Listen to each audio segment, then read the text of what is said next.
tal como está? Concluye otro año y la ocasión es propicia entonces para hacer balance de lo acontecido durante estos 12 meses, no solo en nuestro país, sino también más allá de la frontera cubana. ¿Cómo anduvo 2022? ¿El mundo al revés? Acompáñeme durante la siguiente media hora. Intentaremos responder estas y otras preguntas.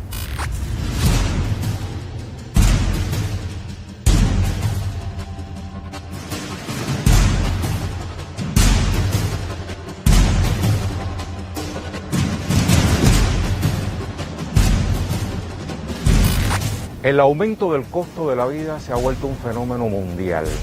Expertos aseguran que el incremento de la inflación tras los efectos de la pandemia y de la guerra en Ucrania ha retardado la recuperación de la economía global en el año que concluye.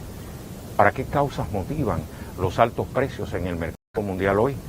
¿Qué previsiones dan los organismos internacionales para 2023? Marisela Recasens nos resume en el siguiente informe. La inflación comenzó por Estados Unidos. Fue su economía la primera en sentir los estragos al finalizar 2021.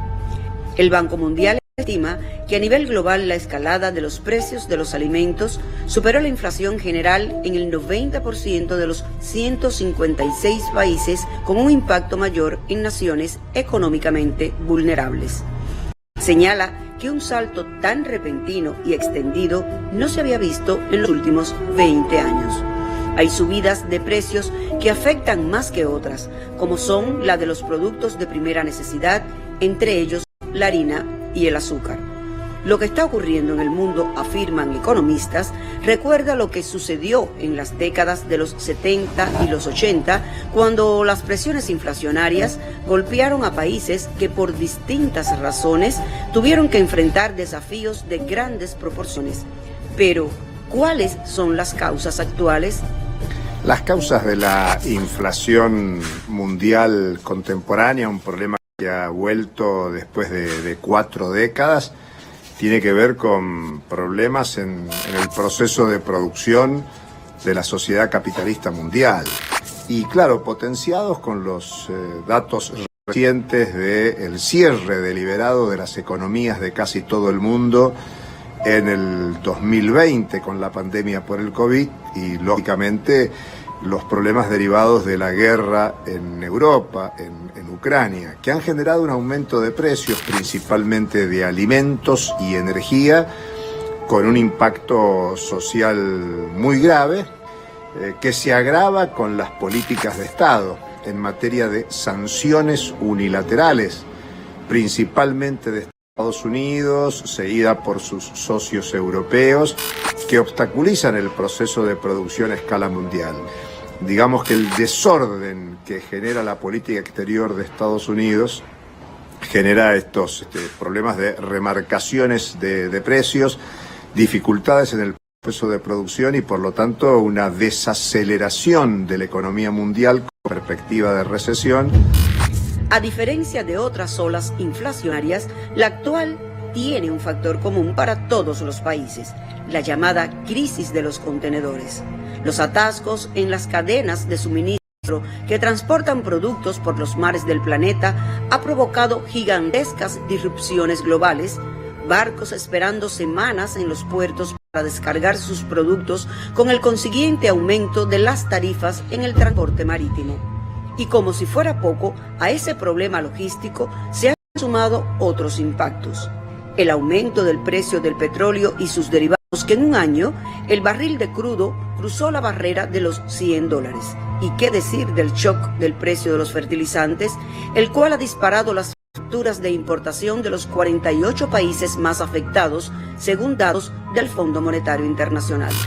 El resultado es la fragmentación del sistema mundial, el impacto en precios, el crecimiento de la desigualdad, y no se resuelve con políticas monetarias como la suba de la tasa de interés que empuja a los principales bancos centrales del capitalismo mundial, que lo que están generando, entre otras cuestiones, es la valorización del dólar en contra del conjunto de las monedas del sistema mundial, agravando los problemas estructurales de la economía. Resolver una política antiinflacionaria supone confrontar con la lógica esencial del orden capitalista global. Incertidumbre vuelve a ser la palabra de orden para la economía mundo en 2023. Organismos multilaterales y diferentes instituciones financieras internacionales coinciden que por ahora no se avista un escenario favorable a nivel global. Por el contrario, aseguran que una buena parte del planeta se asomará a la recesión. Son realidades que continuarán marcando la brújula económica mundial. A inicios de año comenzó un conflicto militar que para muchos resultó una sorpresa, porque imaginaron que no pasaría de la disuasión. Rusia inició la operación especial en Ucrania para frenar el progresivo acercamiento de la OTAN hacia fronteras del gigante eslavo y actos neofascistas provenientes de Kiev, según argumenta el propio Kremlin. Las consecuencias empezaron a verse con el aumento de precios del combustible y afectaciones económicas en el mundo. ¿Cuáles son las claves de esta guerra y en qué punto se encuentra al cierre de 2022? En este reportaje le contamos.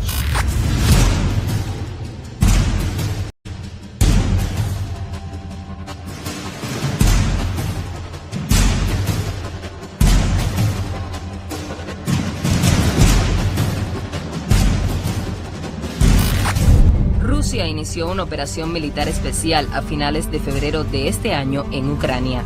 Luego de que Estados Unidos no respondiera a sus garantías de seguridad y la OTAN siguiera realizando movimientos cercanos a sus fronteras, Moscú demostró que sus palabras no eran letra muerta.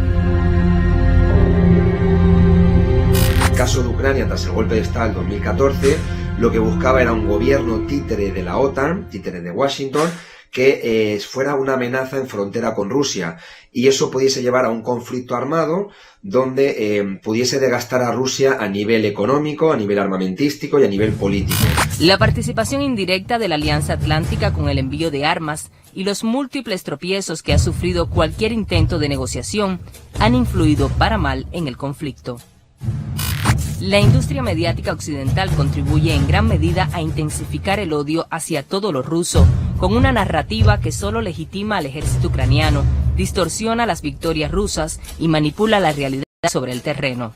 Por lo tanto, este conflicto de Ucrania no es un conflicto solamente entre Ucrania o Rusia, nos hacen ver, o un conflicto interno, ¿no?, por el tema de Donbass, o un conflicto, ¿no?, podríamos decir histórico. Esto es un conflicto de la geopolítica internacional, donde el expansionismo de la OTAN y de Washington a las fronteras de Rusia, uno de los objetivos principales que ha buscado es romper una buena relación que estaba creándose incluso entre Rusia y Europa. No olvidemos el caso de Gazprom, el Nord Stream 1, el Nord Stream 2, y la relación incluso que no era mala entre Merkel y Putin. Lo que ha buscado finalmente Estados Unidos ha sido generar un nuevo muro de Berlín, romper, ¿no?, la relación entre Europa y Rusia, intentar aislar lo máximo posible a Rusia. En ese empeño, las sanciones económicas contra Moscú han sido el mecanismo más empleado desde la Casa Blanca y la Unión Europea. Sin embargo, estas políticas han actuado como efecto boomerang contra el continente europeo. Estamos viendo entonces una Europa que está haciéndose sus aumentados por el hecho de seguir esa política expansionista del imperio norteamericano y perder totalmente una soberanía. Europa está teniendo ahora mismo una crisis económica importante, pero además está perdiendo sobre todo influencia internacional. El euro ha caído ya por debajo del dólar y además ya se ve totalmente debilitado dentro de ese mundo multipolar en Europa, una Europa lacaya totalmente de Estados Unidos. La Alianza Atlántica, por su parte, mantiene su postura de puertas abiertas a Kiev, aunque eso signifique una de las causas esenciales del conflicto. Pero todo queda en discurso ante las cámaras, porque la OTAN solo financia desde afuera. No están interesados por el momento en una confrontación directa contra Moscú. Luego de que la construcción mediática de la amenaza nuclear no funcionara para que la alianza interviniera directamente, luego de que las sanciones no dieran el resultado previsto, la guerra continúa sin señales de un final a la vista. En diciembre se cumplen 11 meses de un conflicto que nunca debió haber comenzado, entre dos naciones que tienen lazos de hermandad históricos. Los autores intelectuales miran la película de lejos, sin embarrarse las manos. Tenemos mucho más que contarle, porque sucede que durante todo el año una pregunta flotó, digamos, sobre la geopolítica contemporánea. ¿Habrá una guerra fría entre Estados Unidos y China? Bueno, si leemos los documentos emitidos por la administración Biden, observamos su constante preocupación por el ascenso de un gigante económico, diplomático y militar en Asia. Pekín, sin embargo, prefiere no repetir la historia y le ofrece al mundo un tipo de relación basada en su exitosa filosofía del win-win o ganar-ganar.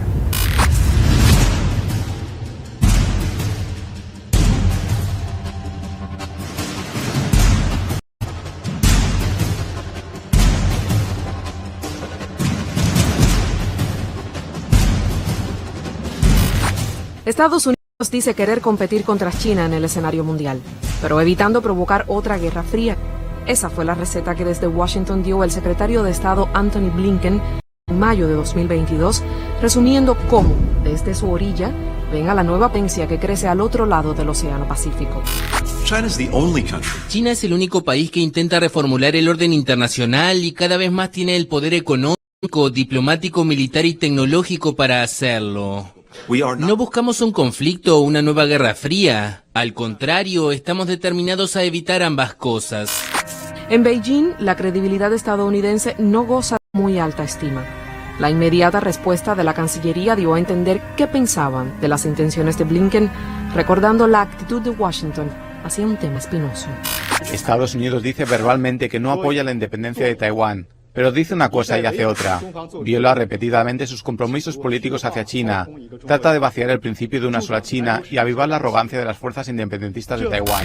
En 2022, la gota que rebasó el vaso para China fue la visita a Taiwán de Nancy Pelosi, la entonces presidenta de la Cámara de Representantes estadounidense y una de las principales aliadas del presidente Joe Biden en el Congreso de su país. Nuestra delegación, de la que estoy muy orgullosa, vino a Taiwán para dejar claro que no abandonaremos nuestro compromiso con Taiwán y que estamos muy orgullosos de nuestra duradera amistad.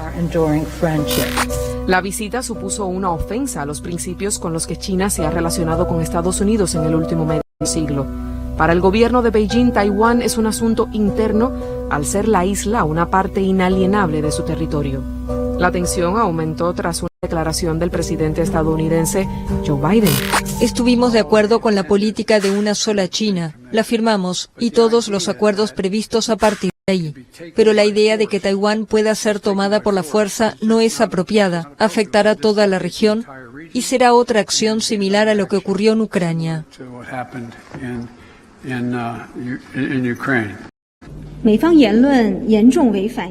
Los comentarios de Estados Unidos violan gravemente el principio de una sola China y el importante compromiso de Estados Unidos de no apoyar la independencia de Taiwán y envían una mala señal, grave, a las fuerzas separatistas de Taiwán.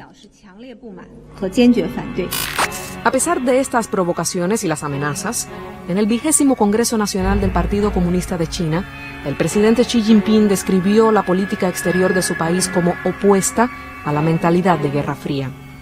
En su informe a ese cónclave político prometió la construcción de un nuevo tipo de relaciones internacionales. Una frase pronunciada por Xi en ese congreso retrata el espíritu que China proyecta para con el resto del mundo. Todas las cosas crecen juntas sin dañarse unas a otras y todos los caminos discurren juntos, no uno contra otro. Construir una rivalidad con China es solo uno de los tantos desafíos que encara Biden desde la presidencia de Estados Unidos.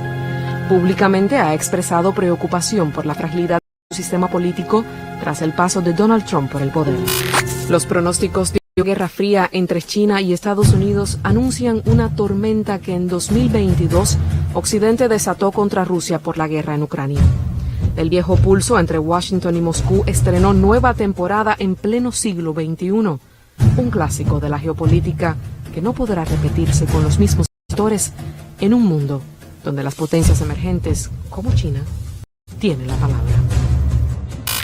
Tal como el mundo encara el costo de la vida en el manejo de una severa crisis para los países africanos, la situación se traduce en la posibilidad de que 58 millones de personas más sucumban en la pobreza al cierre de 2022.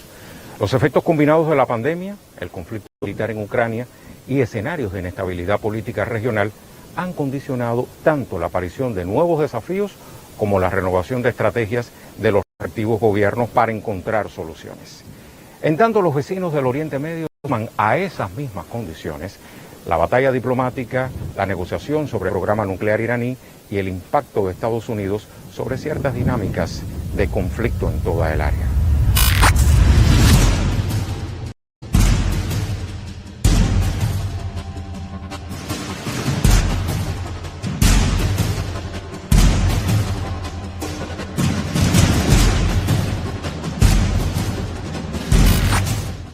La visión externa de un África amenazado con más severidad que el resto del mundo por los desmanes de una crisis global sanitaria, energética, alimentaria, financiera, no frenó a los líderes de este continente que durante 2022 han valorado e impulsado las más diversas iniciativas para buscar orden y solución a los problemas.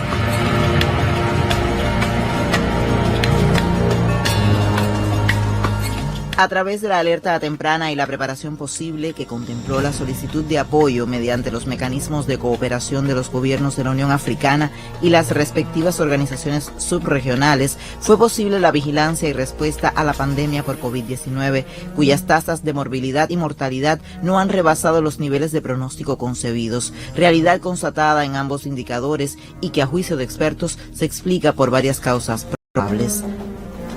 Varios teóricos acuden a diferentes tesis, teorías, entre ellas la edad, que puede ser lógica, pero sobre todo hay que señalar como un aspecto es la alerta temprana en los países africanos, o en muchos países africanos. La alerta temprana, por un lado, y la experiencia en el manejo de pandemia, como el ébola, la tuberculosis y otras. La cooperación de China con aporte en expertos y vacunas marcó un hito en la atención a la COVID-19. También brigadas médicas cubanas en misión permanente y del contingente Henry Reef contribuyeron al enfrentamiento a la pandemia y en no pocos escenarios aún asumen ese proceso. Decayó el turismo, la remesa, el intercambio comercial. Todo esto afectó a las economías africanas, creando una situación compleja. Pero también creo que ha creado conciencia en la necesidad que el liderazgo del continente ve en crear las condiciones para fortalecer los mecanismos de integración. Para los países africanos, otro reto ha sido igual de significativo. Persiste inestabilidad política debido al impacto de las acciones armadas consideradas como terroristas a cargo de organizaciones integristas islámicas en el Sahel, Cuerno Africano, en las zonas septentrionales de Nigeria y Camerún, así como en el norte de Mozambique. Perder de vista la conflictividad armada que persiste en el este de la República Democrática del Congo, por otras causas no menos relevantes. La buena noticia es que se aprecia una tendencia hacia la estabilización y potenciación de la paz a través del diálogo, así como el robustecimiento de los vínculos entre los países a partir de sus espacios subregionales de concertación. La activación de tales mecanismos han favorecido en el último tiempo no solo a la paz negociada, sino además el comercio intraafricano para paliar la desaceleración de las economías, algunas de estas entre las de más rápido crecimiento del mundo. En tanto, en el cumplimiento de la agenda de la Unión Africana y de sus Estados miembros, han prevalecido dos temas que favorecen y potencian los vínculos entre los países del continente, como son el derecho al desarrollo y la reforma del sistema de las Naciones Unidas, principalmente el Consejo de Seguridad. Desde África como bloque en unión se rechazan las políticas de doble rasero que se aplican en asuntos relativos a refugiados, guerras, soberanía. En ese sentido se solidarizan con la situación de sus vecinos del Oriente Medio y abogan por una solución negociada al problema de Israel con Palestina, sobre todo en este 2022, catalogado según la ONU como el año más mortífero por los asesinatos a palestinos en territorios ocupados. En ese contexto desafortunado, la periodista palestina Shireen Abu también resultó ultimada por francotiradores israelíes, lejos de, asimismo, la solución a cualquier conflicto donde Washington mete sus garras y siembra odio, diferencias, armas, todo un arsenal antipaz y de saqueo. La zona siguió marcada en el año con el robo de petróleo sirio por Estados Unidos en áreas ocupadas por bases militares norteamericanas, al tiempo que Irán recarga en la administración de Joe Biden la responsabilidad del estancamiento del acuerdo nuclear dinamitado por Donald Trump en 2018, cuando estuvo cerca de volver a concretarse. Afirman que Biden no ha hecho cosa alguna y ahora está en un punto muerto. Pero a pesar de estas tensiones, se mantienen asideros de esperanza. Tanto África como Oriente Medio fueron testigos de cierto crecimiento económico, con países de la región invirtiendo en nuevas tecnologías y proyectos que podrían presagiar una mayor integración en los años venideros. El año termina para América Latina y el Caribe con una correlación de fuerzas relativamente favorable al progresismo. Por segunda vez en el siglo, varios proyectos neoliberales han llegado a convertirse en gobiernos, desplazando a la derecha tradicional en el área. Pero eso no significa que hayan cesado los intentos de las oligarquías por recuperar el poder político. ¿Cómo se comporta ese fenómeno hoy en nuestra región? ¿Hasta qué punto se han reposicionado las izquierdas en 2022? ¿Y dónde se concentran los principales peligros de esa derecha negada a ceder terreno? Veamos el siguiente resumen.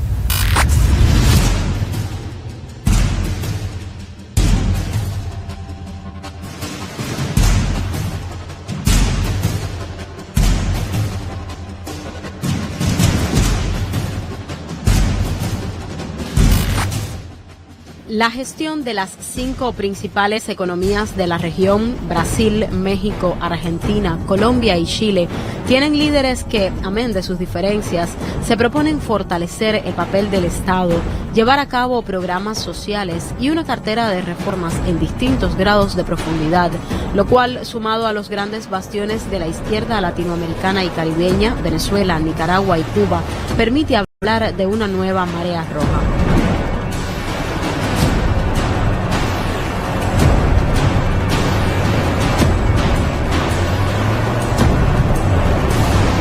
Hay un corrimiento hacia la izquierda en el continente que, como tú bien percibes, es una izquierda, digamos, con muchos matices, muy plural. Ahora, esa izquierda tiene un gran reto por delante.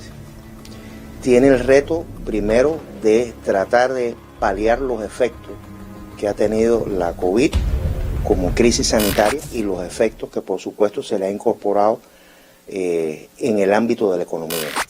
Las victorias electorales de Gustavo Petro en Colombia y Luis Ignacio Lula da Silva en Brasil este año consolidaron esa tendencia a la izquierda que venía configurándose desde que en 2018 Andrés Manuel López Obrador se posicionara con su cuarta transformación en México y en Argentina el peronismo ocupara la Casa Rosada de la mano de Alberto Fernández y Cristina Fernández.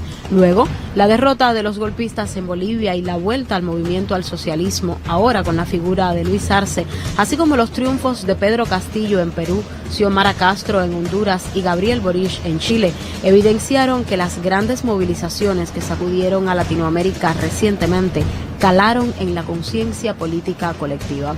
Pero por otra parte, la crisis política que puso fin a la incipiente gestión de Castillo demostró que no todos los proyectos logran el mismo margen de gobernabilidad y supervivencia. La viabilidad de esos gobiernos también depende de la capacidad que tengan de poder mostrar en el corto a mediano plazo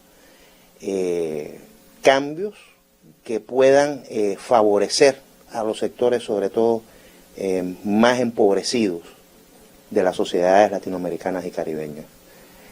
Si eso no se logra, pudiera haber incluso un efecto de reversión y habría casi que una especie de péndulo, ¿no? Se giraría en algunos países hacia la derecha. Evitar el reposicionamiento de la derecha pasa por sortear la crisis multidimensional que vive el mundo.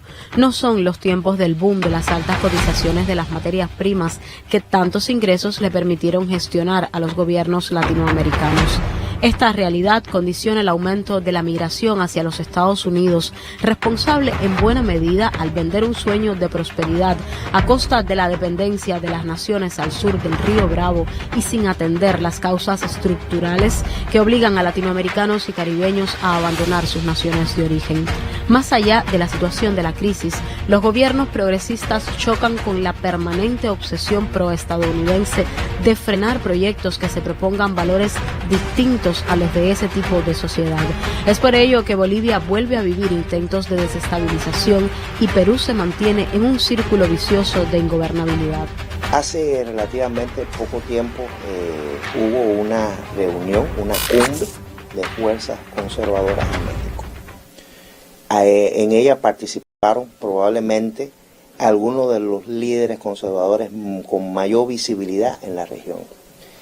Evidentemente hay una concertación de intereses, entre otras, para frenar el avance de las fuerzas progresistas en la región, pero pensando también en que la relación entre Estados Unidos y la región cambiará si en las próximas elecciones presidenciales en Estados Unidos saliera un candidato republicano, quizás de una línea dura, probablemente no tiene que ser Trump, no tiene que ser alguien del ámbito de Trump, pudiera ser otro candidato republicano, pero defendiendo también valores muy conservadores. Líderes como AMLO y Petro, presidentes de países con una relación históricamente interdependiente con Estados Unidos, han entendido que los proyectos nacionales deben articularse con la voz regional en los foros internacionales. Petro, además de retomar la senda de la negociación de paz para Colombia, que significa paz para América Latina, asestó una jugada maestra en la recomposición de los vínculos diplomáticos y comerciales con Venezuela, cuyo gobierno bolivariano ha sorteado todas las crisis y ataques, al punto que reconocer la legitimidad de Nicolás Maduro ha sido un imperativo en todos los escenarios, más ahora que Occidente necesita de los hidrocarburos. Esse 30 de outubro histórico, a maioria do povo brasileiro deixou bem claro que deseja mais e não menos democracia. Deseja mais e não menos inclusão social e oportunidade para todos. Deseja mais e não menos respeito e entendimento entre os brasileiros.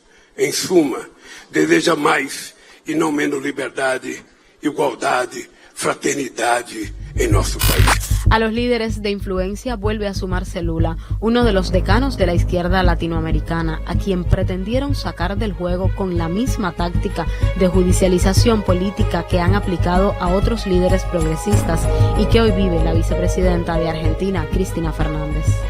Latinoamérica vive quizás un momento de definición.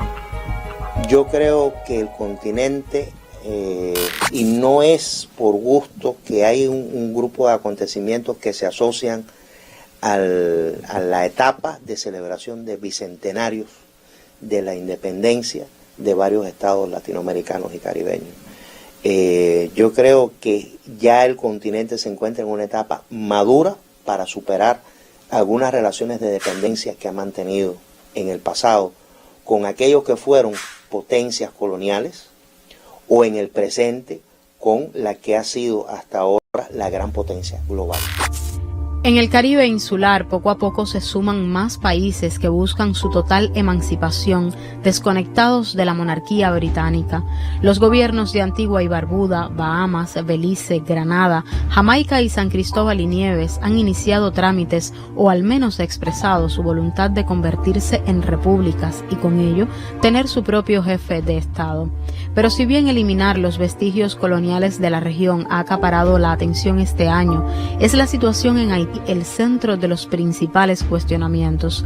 Ha sido fácil diagnosticar la crisis, pero bien complejo que los actores claves en ese país y sus socios internacionales puedan al menos proponer soluciones viables a la ingobernabilidad, la violencia, brotes epidémicos y desplazamientos.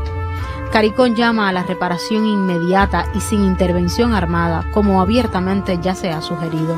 Al mismo tiempo, la comunidad del Caribe se ha concentrado en revitalizar las bases económicas de la integración regional, con énfasis en la reanimación de las economías nacionales del bloque, procesos que van acompañados de la consolidación de liderazgos progresistas respaldados en las urnas como los primeros ministros Roosevelt Skerrit de Dominica y el joven Deacon Mitchell de Granada.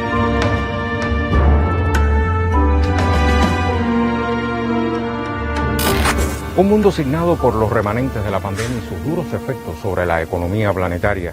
Conflictos aún en curso, otros en fase de resolución, alianzas entre potencias emergentes y naciones en desarrollo como alternativa a la hegemonía del dólar. Así cierra 2022. Y con la mirada puesta en un futuro necesariamente mejor, nos despedimos. Síganos en el nuevo año a través de la multiplataforma del Canal Cubano de Noticias. ¡Feliz 2023!